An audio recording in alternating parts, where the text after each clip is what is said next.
So when I brought forward the new concept for the field study, there were some questions from folks that are like, what are we measuring, and what do we need to make sure we capture? And I had written something in the proposal that justified the number of homes. Um, it is all in one paragraph, and I can't find my original calculations. And so I tried to retrace them. And I will share with you my successes and my failures today. So, and it may cause us to revisit, because again, I guessed a lot of stuff. I guessed what variability was going to be. And I just didn't have any background for it. And I'm not sure I would make better guesses today. So I will just let it all expose my my uncertainties here. Okay, stop there. Okay. All right. So what are we measuring when we're going to measure the performance of interventions in homes? So our goal is to quantify the effectiveness of each intervention compared with the untreated state. I had thought that we were comparing the two of them, but in fact, what I had proposed was to compare each intervention with the untreated state, given that there's lots of underlying variability. And I think the reason we're comparing with the untreated state is the two interventions are never in the same house. And so the calculation I did is actually estimating the effectiveness of each one.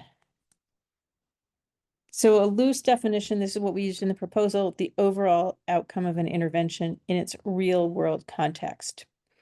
And the way I defined it was effectiveness for each pollutant event would be a fractional reduction in the average indoor concentration during the event compared to what it would have been without the intervention.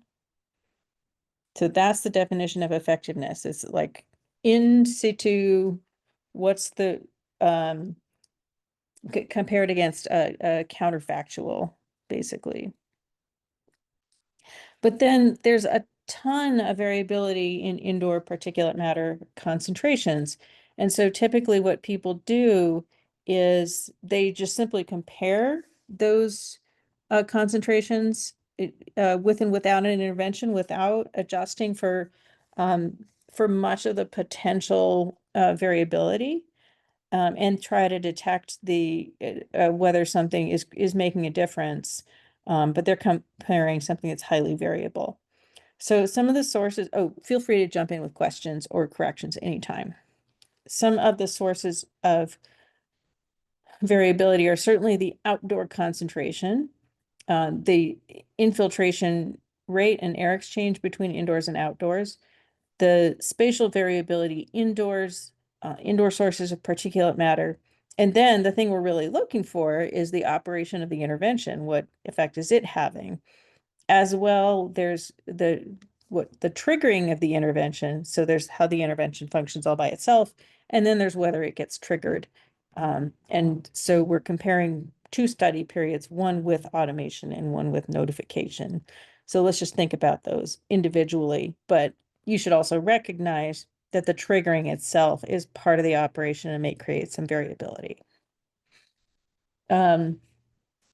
So how are we accounting for these sources of variability? Like if we don't account for them at all, then there's a higher variability, but if we can back out what the indoor concentration is adjusted for some of that variability, then there's less variability to worry about in the comparison. So the outdoor concentration will be measured.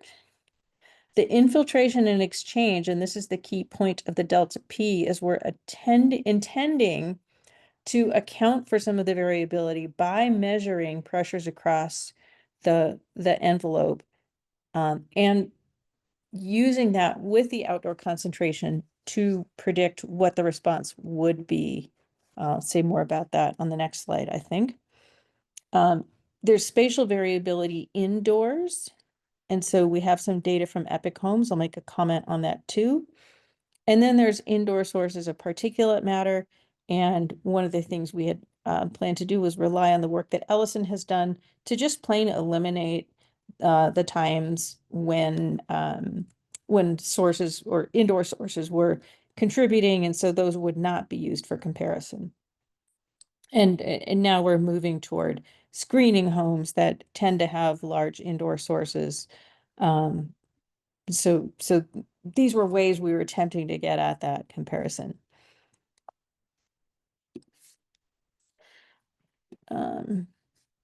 Okay, so in terms of the variability in infiltration, the plan had been to measure the pressures and predict the expected outdoor found indoor concentrations over the entire event. And so that itself would create a counterfactual, like this is what would happen without the intervention. And then in the field study design, we have baseline periods 2 weeks before and after where we are simulating or we're measuring the untreated house. And so we evaluate the effect of our predictions. And I'm guessing there's still going to be some uncertainty in that prediction. And my hand waving estimate of that in the proposal was 15%. Where that 15% came from, picked out of the air. But I thought that's probably as good as we could do. Spatial variability indoors. This is a question that MISA has been asking. How many omnis or particulate matter measurements do we need? Ellison's work had shown that the indoor concentrations were fairly constant, except that there was sometimes a zone that differed. Ellison, if I'm abusing your findings, please let me know. But this was my interpretation of what you had found, is that the indoor concentrations were kind of uniform, but sometimes there was a zone that was a little bit different. Yeah, I think that's a perfect Yeah, summary. okay, so we had said 3 omnis indoors, one outdoors, and one of those 3 was to try to capture the zone that most frequently got walled off. We can talk about whether we want that to be what we're doing. Again, that's a number that MISA wants to know. But so we have some evidence that the spatial variability isn't terrifically high, as long as you account for certain things. Okay. So then we get to the attempt to retrace my hand waving power calculation, which is all compressed into a single paragraph at the bottom of page 12 in the proposal.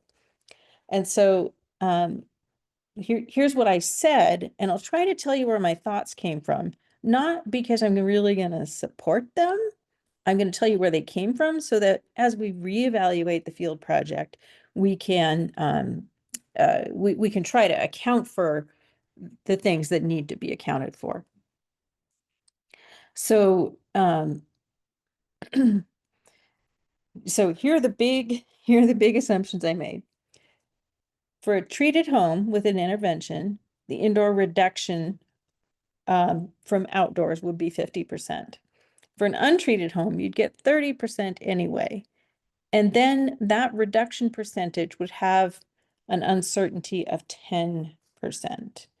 I'll return to that 10% later. And so to differentiate an indoor reduction from an untreated reduction, you'd need 4 homes in each group, treated and untreated, to detect that with a confidence of 95% or alpha of 0.05 and a power of 80%. It's really stupid. That's the power calculation. If the uncertainty in the reduction you were seeing, like what was 15%, you would need 9 homes in each group. So now you might be saying, why did you say 4 homes in each group? What happened? Where did the 20 come from? This was back when we were planning to have everything operating simultaneously. So I was thinking we're comparing 4 homes operating all with notification, for example. Um, and then with different two different treatments, and that's a kind of logical inconsistency there because we were never running the treated and the untreated at the same times. But I was thinking that these homes are then responding to the same pollution events and they're in the same location. That's something that has been relaxed. So I think we probably need to think about that.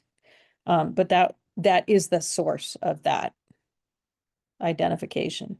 So there were 4 homes in each group because we're running notifications and automation separately. So that gives you 4 times, actually 4 groups is 16, and then we increased that number to 20 just to account for dropouts. So that is super hand wavy, man. I'm totally confessing here that super hand wavy. Then I'm gonna get to some other things that numbers that have been floated around. 2 more slides on that. So I've said we need 48 events at each condition. I determined that by going back to the proposal, and I said, hey, everybody, 48 events at each condition. Where did it come from? It did not come from a power calculation. So what Christian had said in his very preliminary analysis, which has now been done much better, is that he was seeing 16 events per week. That seems high now. I assumed that half of those might coincide with indoor events. Again, total hand waving, just be prepared to throw half of them out because they're at dinner time or something. And then we we had agreed to do 6 weeks at each condition. I don't think that was ever set by statistical considerations. I think that, and again, I should have taken better notes, but I think in our conversations with maybe Marilee and Erica that we were saying 6 weeks to allow, a couple weeks of breaking in and people getting used to the new condition. I don't want to pin it back on you, Marilee, or Erica, but I feel like it came from like an occupant perspective. Do you remember some conversations we had about, there's that drop off and when you get something new, like when the Fitbits came in and then people used them a lot and then they don't. And I think, and Erica, you may remember differently or better than I am that I think it had something to do with that, the novelty effect that we were going to be addressing and to look at a longer term period of usage or of having it either having to use it yourself and turning it on and off, or of it just working but enough time to get a decent feel for how they liked it, I think. Yeah, I think that all sounds correct. Yep, I guess not a scientific decision, but just kind of, again, to go with the theme of the hand waving. Yeah, there's been plenty of hands in the air. Do you And remember so the 48 events, sorry, go ahead. Oh, I was just going to say, I do remember there was a discussion, the novelty thing. I feel fairly good, and we even looked at some articles, so slightly looking there. But I think we were also thinking it's going to take a while to have the events occur. Mm-hmm. I mean, that the longer time period would increase the odds that we're going to get some events. Right, right. We had also talked about weather conditions. That might have only been for Epic homes, but we talked about how many sort of weather regimes would cycle through in but so the number 48 events does not come from the statistics though. It comes from we picked 6 weeks and then we said that would give us 48 events. So I think somebody asked, why do we need 48 events? And my answer today is, oops, maybe we don't. I said we had 48 because that's what I said in the proposal based on 6 weeks. So that was a little circular there. Okay, and then back to the power calculation where I had said this 10% uncertainty and reduction. Where did it come from? I don't know. I just have to confess that I flat out don't know. What's in the proposal is we said there could be a natural 25% variability in penetration factor. again, picked out of the air with some, backup of literature, variability in the indoor-outdoor exchange in our prediction adjusted with delta P, 15% is what we promised. That's as good as I thought we could do. That number is a lot higher if you don't do that adjustment. So if you combine those two sources of variability, you get 30%. And then if you say that natural variability can be reduced by observing lots of events, then you would get a mean of, you should have an n-1, but whatever, 0.3 over square root 48, which is like 4%. I don't think we're ever going to get to 4%. I think 10% is as good as we can do.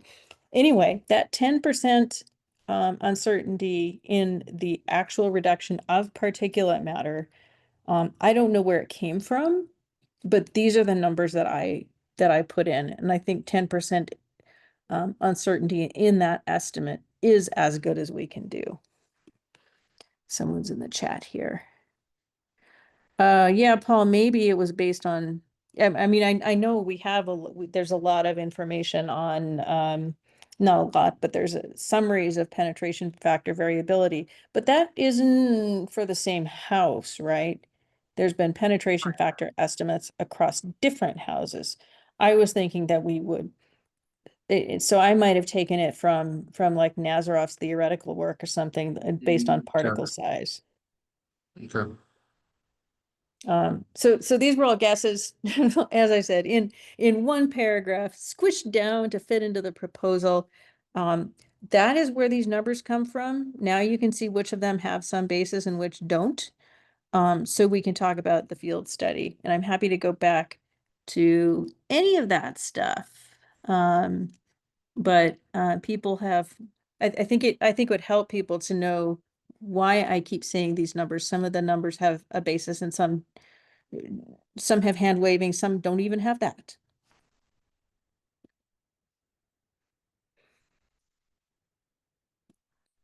So there it is. Thoughts, anyone? Questions? Tomatoes?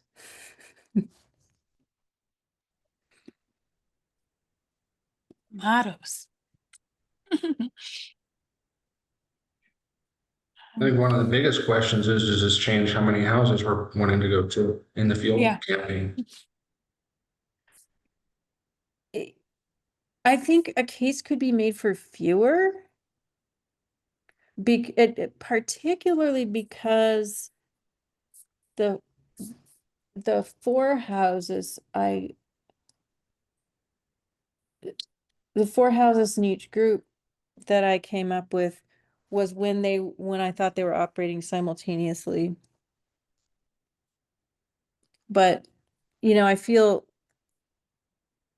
what are the optics of saying we said we were going to do 20 and we did 3, right? I don't want to do that either. Right. So where is it realistically? I think we're not going to get as many events as 48. And so I think that uncertainty in variability is naturally going to be higher than what I calculated on the very last slide.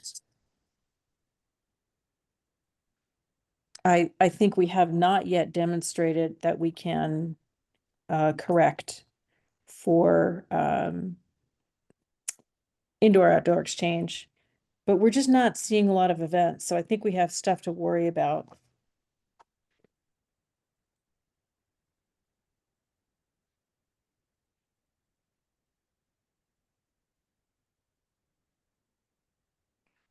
Christian, I think you had asked a question, if we're not measuring in the same place, what exactly are we measuring? And, what's our kind of, I took from your question, what's our final metric? What are we shooting for? I hope this gives you a better idea. But you may want to ask questions about that too. Yeah, I think this helps, and I think it makes sense. I think a challenge with a study like this, and I think we knew it from the get-go, is we're never really going to be able to evaluate really evaluate the efficacy of our interventions like fully, right? You said it from the beginning. We can't compare apples to apples or different technologies. It's just not the nature of this study, which is fine. But I think that's one we're just going to have to be prepared for whenever we're presenting these results. Is I think people are going to have an expectation at first that we will be making those direct comparisons. That's going to be the first thought that people have is, well, for house one, was filter or pressurization better? And that's just a hard comparison to make. Yeah, so So, we're not, certainly not going to do that. nope. Um, And it is just the nature of the study, right? There's not a way around that. It's going to be hard to do that in any study, even if we structured it differently. But I do think we're going to be battling that as an assumption, that our study will be able to say that or be able to answer that question. So I think what I hope we can present is over a number of houses, what was the average effectiveness of a particular intervention, and then what was the average of the averages. And then those are two groups, like two boxes on a plot. And I think, yeah, you're right. People who wanted us to do those in both houses, they're not going to be happy. The study was never designed that way. But I also feel like, and Ellison, maybe this gets back to some of the work you presented on what's known about air cleaners. I feel like when people are doing interventions now, especially air cleaners, they tend to present indoor concentrations only, not adjusted for anything. You mean like the air cleaner performance metrics? Yeah. Yeah, I mean, I think I'd separate a few things. One, if we're talking strictly about how like a CADR performance metric is produced, that's it controls for any other variability. It's just testing those air cleaners, as you know, Right. under specified, very hyper controlled, non-real world conditions. I think what I hear you saying gets at what can sometimes be challenging to do, which is design the study in a way to help control for these exogenous factors that might influence your ability to interpret the outcome as being attributable or associated with the air cleaner. So in like the home health box study, it's a randomized control trial. So it benefits greatly from that design. And then we use that design to set up the difference in difference mathematical analysis. I do know from our BET study that the DID, or the difference in difference framework, can be used on data that are collected not through a randomized control trial. And I'm not necessarily advocating for that per se, but the way in which you structure how you extract a coefficient that represents a difference, you know, could at least sort of be modified after those methods, which allow you to adjust for things that might be at least measured once or over time, like house size as well as weather condition. And maybe there's 3 different categorical conditions. I haven't thought about this a lot in light of this study, so I'm a little worried. I'm like, maybe that's not true. Maybe you can't take that approach to these data for reasons that are not coming to my mind. But Yeah, I there are guess, some analogies, yeah. yeah. How many houses did you, or how many observations did you have for the home health box? It's 100 homes, so 50 in the control group and 50 in the treated group.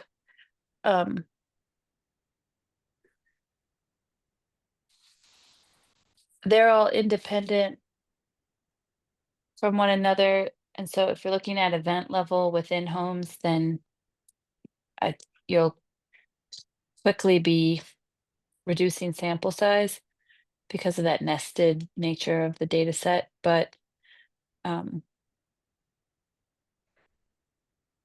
did you, what the treatment was, I guess I don't know what you were doing for a treatment. it's information. The treated Oh, group okay. got, yeah, Yeah. so everybody got measurements. And the treatment was that people that got measurements and the treated group received information at 2 time points when the control group didn't. Okay. But even apart from that, I think where I guess I'm hoping, I don't know who else has used DID methods. Usually I've used DID methods with guidance from epidemiologists. So I'm reluctant to like say, yeah, that's a great fit, because I maybe don't see the limitations, but Yeah, and I don't, I, maybe we should have advice from an epidemiologist, but I feel like so my very limited understanding of DID is it tries to, it similarly, it tries to estimate a counterfactual yeah, exactly, during the treatment exactly. period, which is what we're Yeah, trying to do only yeah, physically. right. Paul, yeah. Go ahead, Paul. If Ellison is done, I just wanted to get in the queue.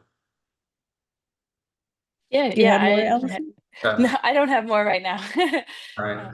So, so I have used DID a little bit, because trying to account for the outdoor difference between outdoor and indoor, but not a lot. And I might also be using it wrong, conceivably. I think we have the benefit here that essentially each home is its own control, right? We're getting some baseline information without the intervention, and then we're saying, based on what we see in the no intervention time, what happens when we have the intervention. So as long as we have enough events, we should be pretty confident of what we're seeing within a particular home. I do think you're thinking about people saying, so which was better between the portable air cleaner and the pressurization system? I think we're going to have to be thoughtful and careful, because if you put one portable air cleaner that's supposed to be able to handle 250 square feet over on one end of the house, and you compare that to the whole house pressurization system, if the whole house pressurization system doesn't do better than that portable air cleaner, something's really wrong. But then if you had 20 portable air cleaners strewn about the house, they might be about the same. So I think that that's going to be something like, how are we trying to fairly compare the two methods when they're not being compared against each other within the same homes? Would we be saying something like, from the meeting we had this morning, if we're depositing all of the air in one location because we are assuming that it is a single zone and we're comfortable with that assumption, and so now the pressurization system is intending to, in one location, address the entire home, do we then say that the comparison point with the portable air cleaner in a similar home that's across town or whatever, or even next door, is a single portable air cleaner in that zone? And then do we have an issue of how many square feet is that portable air cleaner intended to address? So I think that's one question that just as we're talking about this, I hadn't really had come into my head clearly until right now. Yeah. And then if we had multiple points that we were putting in from the pressurization system, do we need to try to do the same sort of thing, multiple points of air cleaning in homes that have the portable air cleaner? So I think that's a really good thing to point out, especially before we've started to do the work. Um, I have a immediate reaction which may be altered as I contemplate, but I'd love to hear other people's thoughts on that. And that is one, Ellison's Epic Homes work did show that much of the home is a single zone. That will be especially true because we're focusing on homes that are below 2,000 square feet. I don't think we're allowing larger homes into the field study. So that will help at least limit some of that. And so I believe that the air cleaner and the pressurization air should be delivered in that zone that is perceived to be the main zone of the house. So that's number one. Number two, it may be that we want to do some matching of so-called clean air delivery. Now the pressurization device is meant to be variable flow, and so I don't know exactly how to match that, but I think we have to acknowledge that we're comparing a constant CADR portable air cleaner with a variable flow device that maxes at a certain point and figure out how to do that comparison fairly. So any thoughts on that?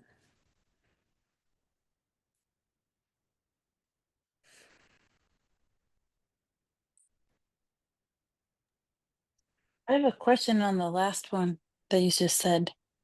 Mm. When you're talking about that, doing that fairly, what comes to my mind is we would want to know the usage of the flow of the actual system and attenuate the clean air delivery by whatever the actual delivered air is relative to the CADR, which assumes or is presented as if it's 100% use. Is that what you're getting at? I'm not sure Hmm. what distinction you're making. So are you referring to the portable air cleaner, first of all? Maybe I wasn't thinking about just the portable air cleaner. You made a comment about CADR and then Mhm. variable flow. And So the pressurization device is variable flow, right? Because uh, it's, I don't know what your factor of safety is, but to the tech team, but it's the flow required to achieve pressurization if you can pressurize. And so that if you have, say, a small stack effect, that might be a small flow. now, are you trying to drive towards a metric that would allow the portable air cleaner to be compared directly to the whole house pressurization system? Well, I think I'm trying to drive toward not having a totally unfair comparison, Yeah. Okay. right? Like Yeah. No, sorry, I went to the other extreme, but I think yeah, you're highlighting that talking about those two systems is not talking about the same delivery. yeah, And it's not the yeah, same, and it can't, like, one of the or potential advantages or disadvantages of the pressurization system is its ability or inability to yeah, adjust to what the home needs. So right. I don't think we should penalize it for that, nor should we try to make the air cleaner reproduce it. But we also want the air cleaner to have a fair chance, right? Like if it and so some kind of um some semi-quantitative, like the air cleaner is going to deliver the same flow no matter Right. what the conditions are outside, and that is one of the things it does. Hmm. And so but what we don't want to do, I think Paul was illustrating, like, okay, if we put one tiny little air cleaner in the living room, and it doesn't do very well compared to pressurizing the whole home, then that's an unfair assessment of the air cleaner. Right. Okay. Yeah. Sorry, my question wasn't But very that's the straightforward. kind of thing you're getting at, right, Ella? Yes. Yeah, I think I understand what you're saying better. Thanks for the conversation.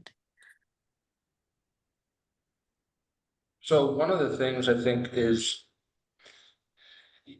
I don't think comparing flows is, or worrying about the difference in flows. It doesn't sound to me like something that's a huge deal. Because, I mean, they are trying to do two very different things, right? The pressurization system, it's like how much air do you need to go through the system to keep bad stuff from getting in, period. And that number will change as stack effect changes. But at the end of the day, if it's working the way we are hoping it works, the answer is it's reduced the outdoor, whatever it was, indoor from outdoor, whatever that thing was that you talked about. Um, Yeah, indoor from outdoor. Indoor from outdoor should essentially reduce that to near zero. Whereas the portable air cleaner we've already let it all in. Now what do we do? How well can we get rid of it? And so the flow required to circulate indoor air enough is going to be different than the flow required to shut off outdoor air from coming in. So what, I think we have a sense of the flow required for the pressurization device. For the air cleaner, what would be the appropriate way to operate it? I think we should operate it as it was designed, like put the right size air cleaner for a certain size home. Is that, I think that's the most fair comparison. So,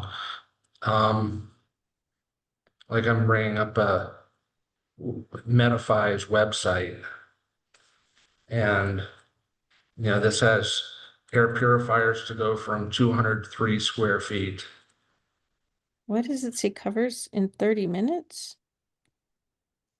Does that mean it processes all the air through? Yeah, it's what it's meaning, I believe, and Allison, correct me if you think I get this wrong, that if you had a 203 square foot space, that in 30 minutes, Yep. it would be able to get that space clean. Yes, And so that's how what many, that's what they're saying. Mhm. how many air change, like how many times is that air cycled through the air purifier? Let's see if that's in note 1.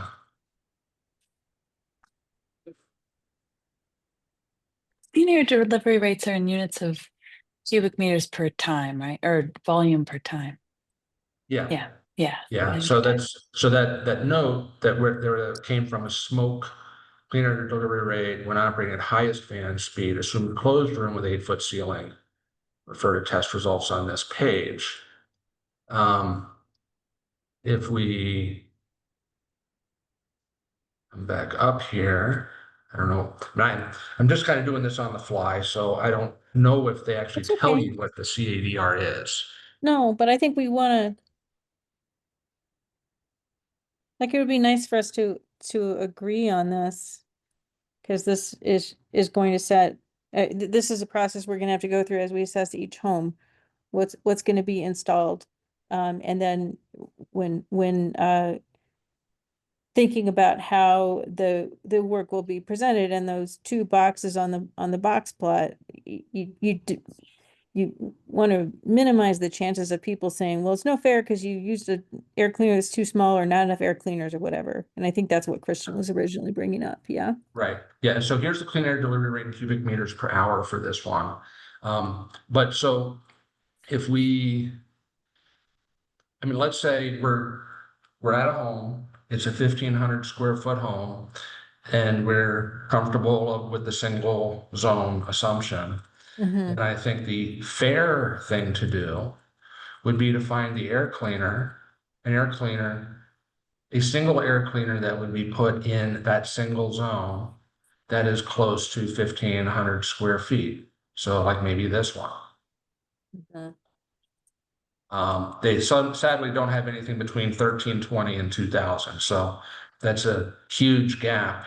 Yeah. Well, Um, okay. but that would be kind of my approach. And if we needed to Mhm. put two in the same room to get to that number, maybe we do that. but that I think that, and I'm just kind of speaking off the cuff here, but my feeling of trying to do a fair comparison and not have a thing where, well, you penalized one system because of your approach. I think that doing something like that would be the most fair way to do it.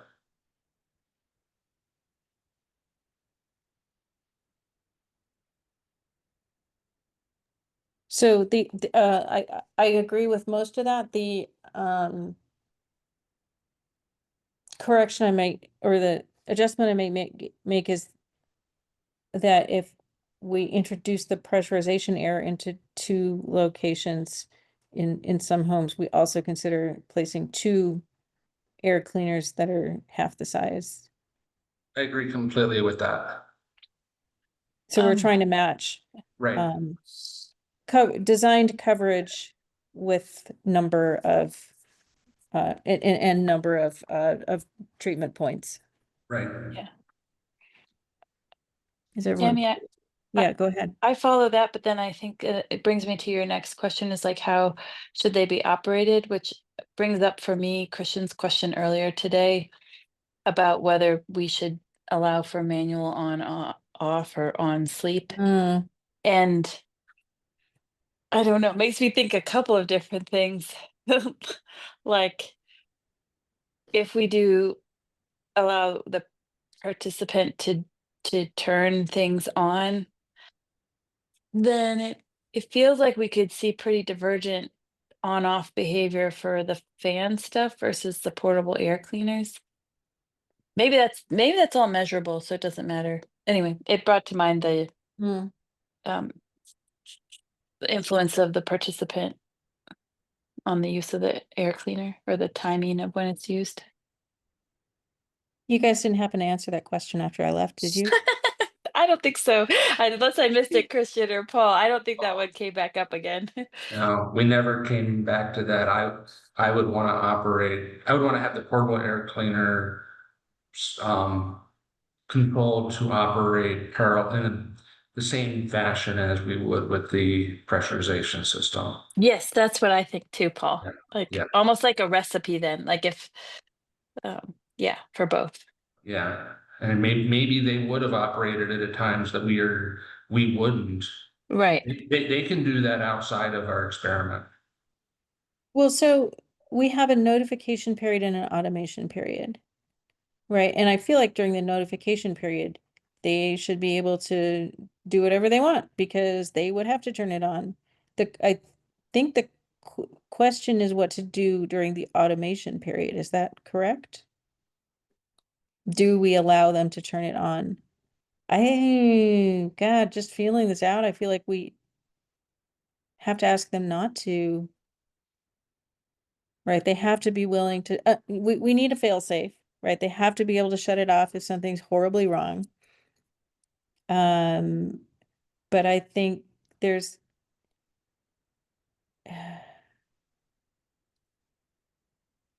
I don't feel like it's a fair test of automation. But I don't know. Help, Erica. Like, is it a fair test of automation? I don't know. Yeah, I mean, that's tricky. I guess it depends what we're trying to capture. Like you should be able to override automation. And if it's right, like if we think about it as automation versus notification, then it feels like someone can turn it on and off themselves because, right, there it's no longer them trusting the notification, right? It's like, oh, I want to also do it. Mhm. But if we're simply trying to ask the question, if we completely have to alleviate the burden from the homeowner and just let our system do it for them, then they shouldn't be able to turn the fan on and off. I guess the question is, what are we trying to measure? Are we trying to measure the effectiveness of an automated system? Or are we trying to measure what a homeowner does when the system is automated? And those are 2 very different questions. I agree. I think there's also an element beyond the scientific question, at least for the portable filter as well, from the standpoint of these take up space. And if they're going to be sitting there for weeks, potentially at a time, in somebody's living room, if they are not running for any length of time and they wanted to run them, I think they're just going to unplug it and completely take it out. I'm just guessing. If they wish to use it and were unable to use it, I think they're going to pull it and put it in a closet. But that's just a guess. And we have no way of actually capturing that right now. We don't know if it's plugged in.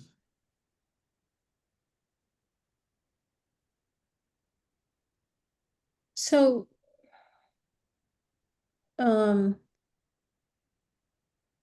so some of this, we need to decide what we want.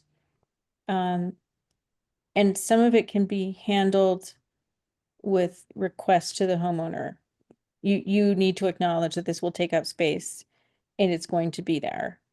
And you won't move it. I agree that I recognize that compliance is not 100% and some people will move it, but some of it we can set expectations. I think we need to ask, again, what are we trying to measure?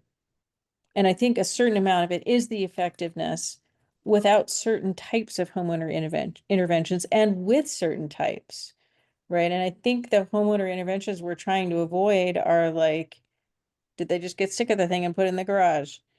Um, I, I feel like we can measure that with a lot less trouble. Just put a bunch of air cleaners and see how long it takes people to move them and put a GPS on them. Um, so this is a really great, like, what are all the things that a home occupant could do that could happen to the device? I hadn't thought of the idea of people turning it on. I only thought of people like not turning it on, right? So, yeah, Danny, the question is, do we want to, right? So I think the interface is currently the least of the problems.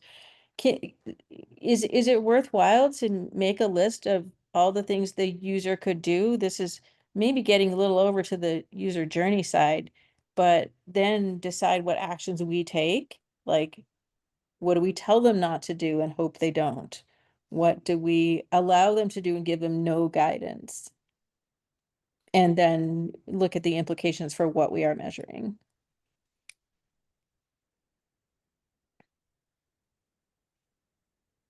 So if we, just not answering your question, I think making that list is fine and probably shouldn't be that long of a list, I wouldn't think, at least at a high level. But for our research question, I feel like we could say, yeah, during the automation time, you can still turn it on yourself. And then we could also actually provide that capability with the pressurization system if we wanted to. And then, they start burning dinner and the house is getting to be kind of a mess and they want to turn something on. They could conceivably turn on either one, and even the pressurization system ought to help because it's increasing ventilation and not letting particles in. So it wouldn't help as necessarily as directly. The other thing would be, can we know when they did it manually, separate from what we had said in our automation, and just screen those times out of our analysis? They've chosen to do something outside of what we're talking about because of maybe they were burning dinner. It, and we don't, do we give extra credit to the portable air cleaner because somebody was burning dinner and chose to turn it on? So we would know when it's calling for on, yeah? Yes or no? Yes. So we can match whether it's on with whether it called for on. It might be hard to distinguish that from a fault. Um, but that's probably a thing we could assess, but event by event. Yeah, I would feel much more comfortable giving differential options between pressurization and portable air cleaner if we could screen out those differential times. Well, I think we should give the same options. And even with that, we might still want to screen out differential times because We want one to, person burned dinner, the other didn't. yeah, but I think we we could classify events. That's always been one of the hopes and promises and probably bugaboos of the study design, right? Is that if we have real-time data, we're going to be able to use it to assess event by event. Mhm. Okay, we're near time. I am, I guess I'm hearing, I, I heard that we want some measure of approximate equivalence of intent between the two different interventions. So they need to be appropriately sized and placed.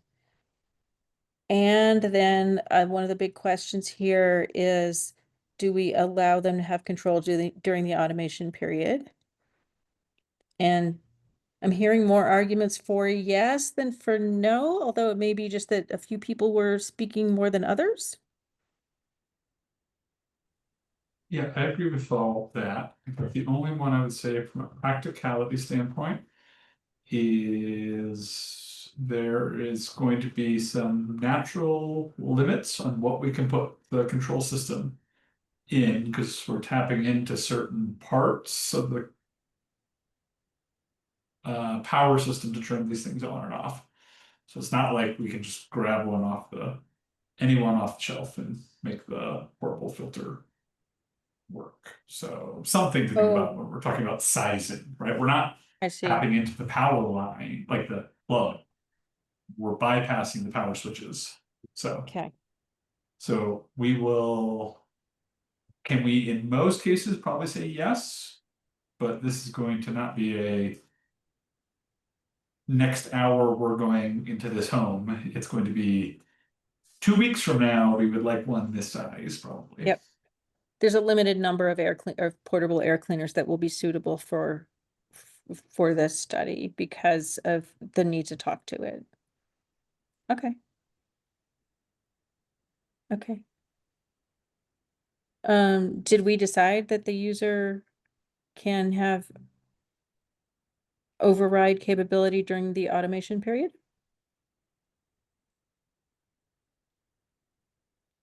Thumbs up for yes, thumbs down for no, and thumbs to the side for I haven't decided yet.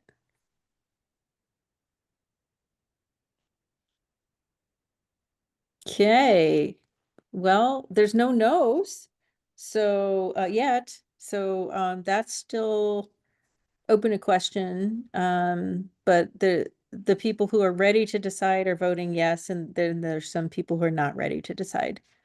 So I want to clarify, am I not ready to decide? It's like, as long as we do it in a way that allows us to look at those different reasons it's on separately, I'm fine with it. I just want it to be very definite that that's how we would do it. If it's just, it ends up getting wrapped in the overall averages and we don't know how much it influenced it, then I would be against it. Got it. Okay. We should Okay. really quick have like what they pressed on the touch screen at what time, so we should be able to map that. But Erica, you're still undecided? No, I'm all pro them being able to turn on and off. Okay. I thought that's what we were doing the whole time, actually. Okay. Well, thank Feels you. like a You decision took to me. one thing off my question list. So Yay, glad we could help. 73 left to go. Thank you. Okay. Thank you, everyone. Have a wonderful weekend. It's nice to see you, and thank you for the active discussion. Bye. Thank you, Tammy.